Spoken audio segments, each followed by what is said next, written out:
Dari Sayyidina Abu Hurairah radhiyallahu anhu, baginda Rasulullah shallallahu alaihi wasallam bersabda, sesungguhnya ada satu surat di dalam Al-Qur'an yang berisi 30 ayat.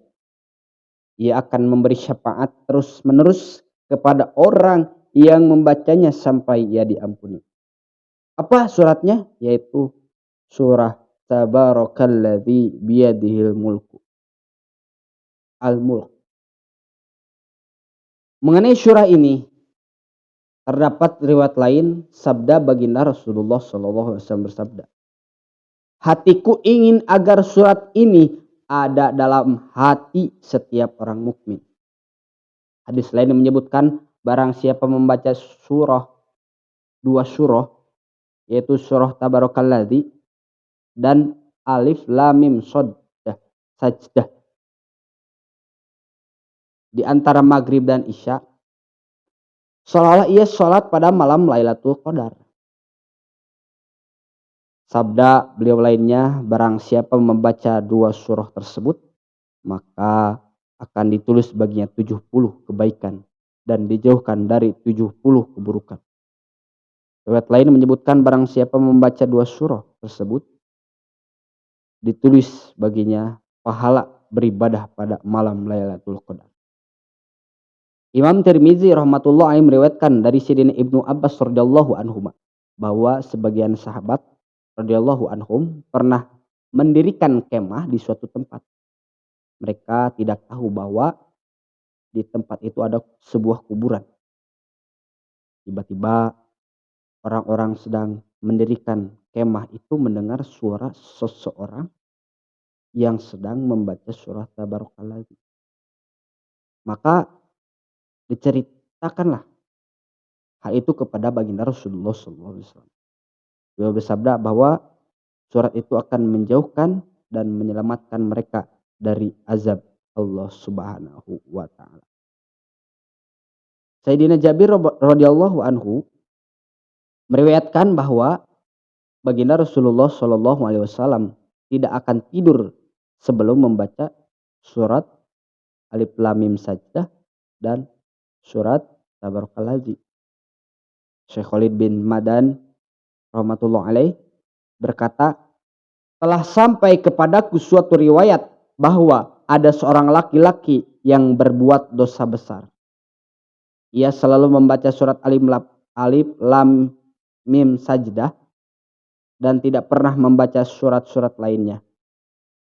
Kemudian surat ini membentangkan sayapnya di atas orang tersebut sambil berkata, Tuhanku, orang ini banyak membacaku.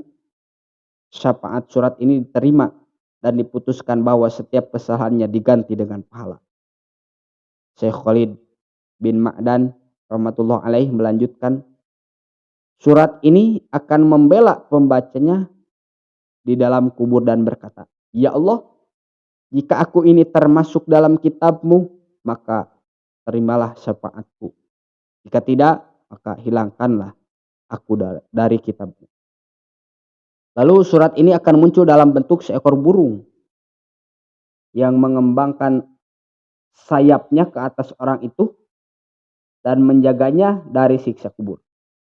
Syekh Khalid bin Ma'dan rahmatullah alaih juga telah meriwayatkan kisah yang sama untuk surah Tabarakalladzi.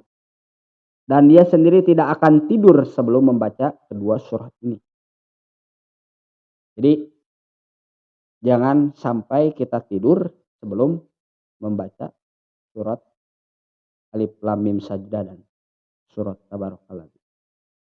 Syekh Tawus rahmatullah alaih mengatakan bahwa kedua surat ini memiliki lebih dari 60 keutamaan dibandingkan dengan surah-surah lainnya di dalam Al-Quran. Azab kubur bukan sesuatu yang remeh. Yang pertama kali akan dilalui oleh setiap manusia setelah mati adalah kubur. Apabila Sayyidina Utsman radhiyallahu anhu berdiri di depan kubur seseorang, ia akan menangis sehingga air mata membasahi janggutnya. Seseorang bertanya kepadanya, mengapa engkau tidak pernah menangis sedemikian keras ketika mengingat surga dan neraka? sebagaimana tangisanmu ketika melihat kubur? Jawabannya, aku mendengar baginda Rasulullah Shallallahu Alaihi Wasallam bersabda, kubur adalah tempat persinggahan pertama untuk akhirat. Jika seseorang selamat dari azab kubur, maka ia akan dimudahkan untuk perjalanannya selanjutnya.